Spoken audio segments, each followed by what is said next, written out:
Muy buenas, bienvenidos a mi presentación. Me llamo José Manuel Toquero y bueno, mi línea de investigación va relacionada con el tema de la tauromaquia, con referencias escritas en inglés y en español para hacer un análisis comparativo terminológico entre ambas fuentes. Este es el título de mi investigación: la presencia de equivalencias conceptuales asimétricas entre el inglés y el castellano en cuanto al uso del lenguaje de la tauromaquia. Un estudio realizado mediante la comparación terminológica de referencias textuales en ambas lenguas. Espero que lo disfrutéis.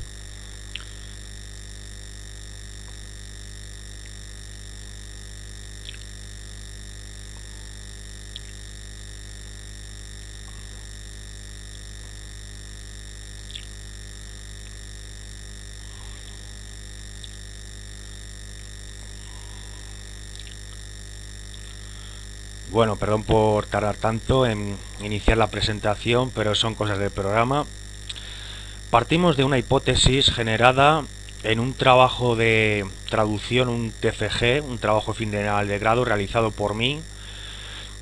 Eh, Partimos de esa investigación para desarrollarla más a fondo y desarrollamos esta hipótesis inicialmente con los resultados obtenidos de dicho trabajo publicado y referenciado en la bibliografía de este trabajo. El lenguaje de la tauromaquia en inglés se caracteriza por ser un lenguaje con una escasez de términos que puedan referenciar todos los conceptos existentes en la jerga taurina del castellano. Las palabras tienen un origen etimológico distinto, por lo cual no se pueden establecer palabras nuevas con cierta facilidad, aunque muchos autores lo han utilizado. Entonces, lo que surge aquí es una serie de equivalencias asimétricas entre términos castellanos y términos ingleses que es de especial interés analizar. Bueno, en primer lugar, esto es, como ya hemos mencionado, una investigación relacionada con el uso de los términos pertenecientes a la jerga de la tauromaquia en países de habla inglesa, ya sea en Estados Unidos, con autores como Ernest Hemingway, o en Reino Unido. La razón por la que hemos elegido esta investigación es porque uno de nuestros objetivos es mejorar en la medida de lo posible el vocabulario existente en inglés para que pueda establecerse una mayor relación entre términos equivalentes en castellano. Queremos obtener una serie de resultados que nos sirvan para poder mejorar los procesos de traducción, ya sea del inglés al castellano o del castellano al inglés. Y nos gustaría finalmente difundir información de carácter divulgativo, escrita en inglés, con la cooperación o la colaboración de traductores de ambas lenguas para que la población anglosajona tenga una noción más extensa de lo que es la tauromaquia, porque ahora mismo solo tienen el concepto de la corrida, como ya veremos más adelante. En cuanto al estado de la cuestión, cabe decir que hay un número muy escaso de especialistas que sean capaces de expresarse en ambas lenguas, en inglés y en castellano, y que puedan elaborar bases de datos, enciclopedias, etcétera, que puedan contribuir en cualquier medida al desarrollo de una terminología más específica o material bilingüe. También existen muchas diferencias entre España y el mundo anglosajón en cuanto a las culturas e interpretaciones que se tienen de este tipo de festejos, y como consecuencia se originan significados de términos que son erróneos. También podríamos decir que el lenguaje taurino arraiga del castellano, tiene como origen el castellano una lengua latina, y no se difunde en el extranjero porque no hay una necesidad en cuanto a su uso. Es decir, está limitado a la jerga, a las personas que componen la jerga, las comunidades taurinas, ya sean toreros, ganaderos, recortadores, etcétera. Y se difunde muy poco en el extranjero, y aún así lo poco que se difunde no tiene mucha exactitud. No es muy fiable. Bueno, los objetivos es detectar esas equivalencias asimétricas entre términos existentes. Más adelante contextualizaremos algún ejemplo.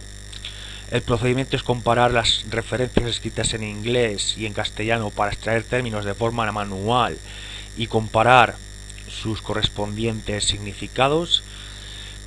Y la metodología es analizar todas esas obras referenciadas a la investigación para valorar si las relaciones semánticas del inglés con el lenguaje perteneciente a la jerga taurina en castellano son apropiadas o en algunos contextos pueden resultar confusas.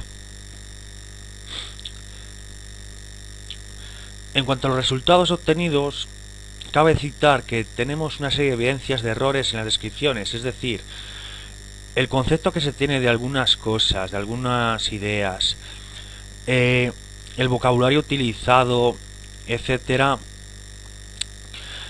tiene muchos errores. Tiene muchos errores, por ejemplo, tampoco es muy homogéneo.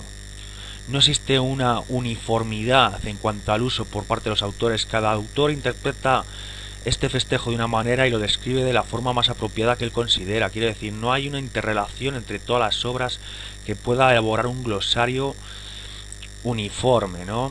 Y además los ingleses no están muy interesados en este tema y con saber el concepto de la corrida parece que están más que conformes. ¿Por qué ocurre esto? De que se dé el caso de que haya una serie de equivalencias conceptuales entre ambas lenguas que son tan distantes, ¿no? Se debe a que los autores extranjeros, cuando han visitado este país, no tenían una noción básica de lo que es la tauromaquia, lo que es la corrida, etcétera. Han utilizado la misma palabra bullfighting para todo, y esa palabra es tan polisémica que no se puede diferenciar la corrida de la feria de la tauromaquia. Ha habido autores como Arthur Huntington y Richard Ford que han utilizado equivalentes como tauromachy o tauromaquia como en un intento de intentar englobar más espectáculos, pero aún así la noción que tienen simplemente es del combate contra el toro, bullfighting, como la misma palabra lo expresa. También podemos decir que la gramática del inglés no soporta las mismas construcciones en castellano. Entonces la jerga taurina tiene mucha dificultad para introducirse en esa lengua y adaptarse con mayor facilidad. Podríamos tener en cuenta la posibilidad de crear nuevos términos en inglés para describir más conceptos, pero aún así va a ser muy difícil erradicar aquellos que existen ya y que su uso da una imagen muy desfavorable de lo que es este festejo. En primer lugar, al matador, al torero principal, se le identifica con el nombre de killer. Killer tiene un carácter más es una palabra, un término que se utiliza más para denominar más que a un matador que tiene como un componente artístico. Killer se utiliza más para un contexto en el que estemos hablando de un asesino. El coso, lo que nosotros conocemos como el ruedo, para ellos es un ring, un lugar donde hay un combate, o también se denomina mucho como Arena Stadium, Estadio Arena, donde se asemeja a la construcción a los anfiteatros romanos, y la arena tiene un rol fundamental que es el entretenimiento mediante el derramamiento de sangre. Podemos ver palabras que se han intentado traducir manteniendo la traducción fonética como cuadrilla, que se llama Quadrille of Chulos. Los chulos son aquellos que otorgan garrochones, instrumentos al torero, pero es una palabra que no se usa mucho dentro de la jerga taurina. Sin embargo, he descubierto que los autores americanos y británicos la utilizan constantemente para referirse a los asistentes del matador. En cualquier caso, se trata a veces de preservar los sonidos, de mantener el significado, pero no se consigue. Y en conclusión, podríamos decir que la tauromaquia es un lenguaje muy especializado que no se adapta del todo al inglés y que resulta ser en este idioma una mezcla de términos de origen castellano, es decir, préstamos, transferencias, y también tiene una influencia parcial del francés porque también es una lengua latina. Pero ¿qué tenemos como resultado? El concepto que ellos tienen es el de bullfighting. Es una palabra que hace referencia a la tauromaquia. Como la veis aquí, está tachada esa palabra porque aunque se ha utilizado no está reconocida por los diccionarios ingleses. Entonces bullfighting hace referencia principalmente a la corrida, a la novillada, al festejo, pero también se puede referir a la tauromaquia en general, a la feria y a la lidia también puede referirse, aunque para lidia se utiliza más la palabra combat and killing, se asemeja con una matanza. Entonces lo que es el componente artístico que tiene la tauromaquia para los españoles desaparece totalmente en inglés.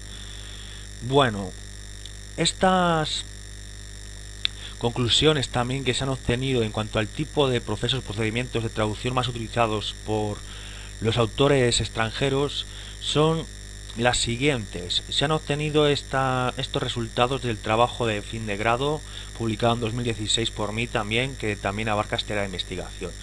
Estos resultados muestran que se utilizan mucho las transferencias, el uso de equivalentes culturales, la traducción sonora-fonética como hemos visto anteriormente con cuadrilos chulos, la neutralización como puede ser red flag, red cape para referirse a capote o para referirse a muleta, y la traducción literal que llega a ser en algunos casos muy asimétrica como hemos visto en el caso de matador con killer. Podríamos desarrollar nuevas vías de investigación analizando el nivel de conocimiento de la población anglosajona, el lenguaje que utilizan en contextos verbales, en contextos comunicativos reales, para poder obtener una serie de datos empíricos y poderlos comparar y evaluar la calidad del discurso que tienen los hablantes de lengua inglesa en cuanto al tema de la tauromaquia. Este estudio está limitado porque existe tanta diferencia cultural entre ambas comunidades y los ingleses durante mucho tiempo han criticado a España como la leyenda negra en el siglo XVI-XVII durante el Renacimiento, que toda obra que publiquen acerca de la tauromaquia tiene un componente muy subjetivo que se relaciona con la crueldad que puede llegar a tener ese espectáculo para ellos. Entonces lo describen de una forma muy radical, lo rechazan, en otras palabras. Entonces lo definen de otra manera, como ya hemos visto con Combate del Toro. Lo analizan, pero no saben distinguir entre un rejoneador y un picador. No saben cuál es el rol de los banderilleros en realidad. No saben de qué están hechas las banderillas, no saben si son dardos, en algunos casos se llaman dardos. Entonces, todos los conceptos están entremezclados, habría que desglosarlo todo y empezar de cero y crear documentación de carácter informativo o divulgativo, con referencias en ambas lenguas que sirvan de guía a los receptores de estas guías y irían dirigidas, por supuesto, a receptores ingleses o británicos y estadounidenses. Bueno, aquí concluyo mi investigación, tengo las referencias bibliográficas iniciales de donde he obtenido toda la información que ha complementado mi trabajo de fin de grado y nada, espero que os haya gustado. Seguiré investigando sobre el tema, es más, mi trabajo de fin de máster de este año dentro del máster de traducción le seguiré haciendo sobre este tema y iré obteniendo más conclusiones que sirvan para informar a los interesados de cómo se percibe la tauromaquia en estos contextos. Muchas gracias y esto ha sido todo.